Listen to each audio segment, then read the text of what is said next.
A shy waitress secretly fed a quiet boy every day. One morning, 5 SUV pulled up to her diner. The bell above the diner door rang softly at 6:12 every morning, and every morning, Lily looked up before it even rang. She didn't know why she waited like that. Maybe it was instinct, maybe it was hope, or maybe it was because some moments, no matter how small, quietly become sacred. The boy always came in alone. He couldn't have been more than 10. Thin jacket, worn sneakers, eyes fixed on the floor as if he didn't want the world to notice him. He would slip into the same corner booth, pull his sleeves over his hands and sit there patiently, pretending not to be hungry. And Lily noticed everything. She was shy herself, soft-spoken, careful, the kind of waitress who apologized even when it wasn't her fault. Life hadn't been kind to her either. Tips were unpredictable. Rent was late more often than she admitted. Some nights, dinner was just coffee and silence. But every morning when she saw that boy, something inside her chose generosity anyway. The first time, she'd brought him a glass of milk by mistake. The second time, an extra slice of toast. By the third morning, she slid a warm plate of eggs in front of him and whispered, "It's okay. I already rang it in." He never smiled, he just nodded. But his hands shook every time he picked up his fork. That became their routine.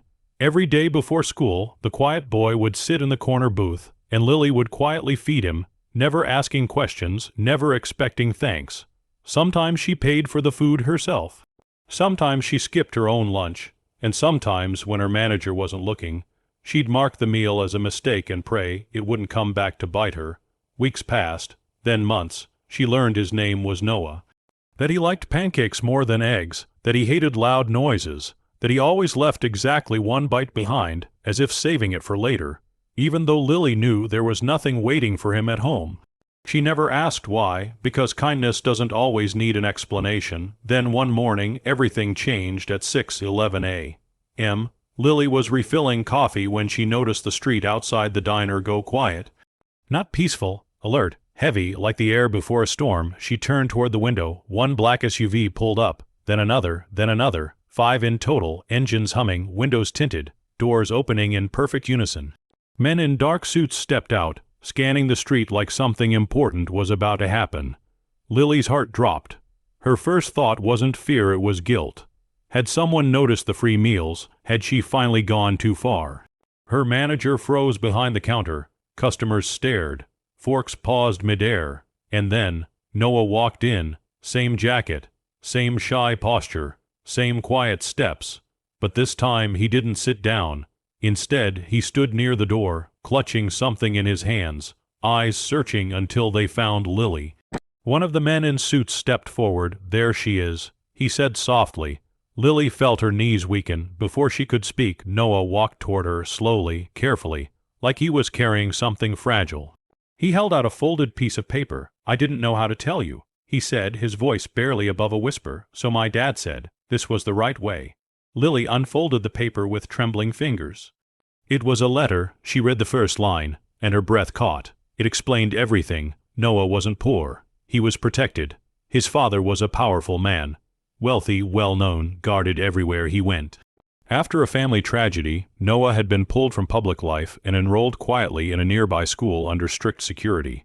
The diner had been his only escape, the only place where he felt invisible enough to be normal.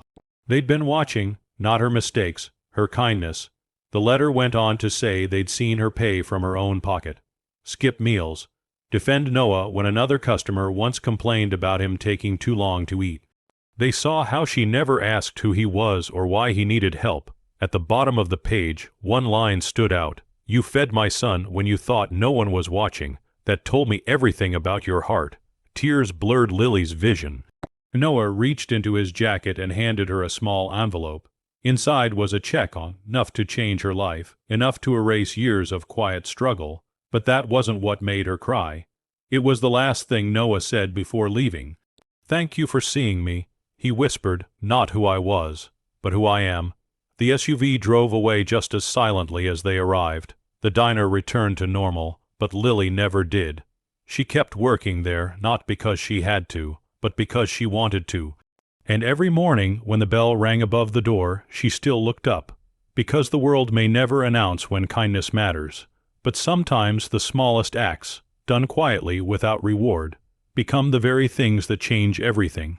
And that's how a shy waitress feeding a quiet boy every day reminds us that kindness still matters.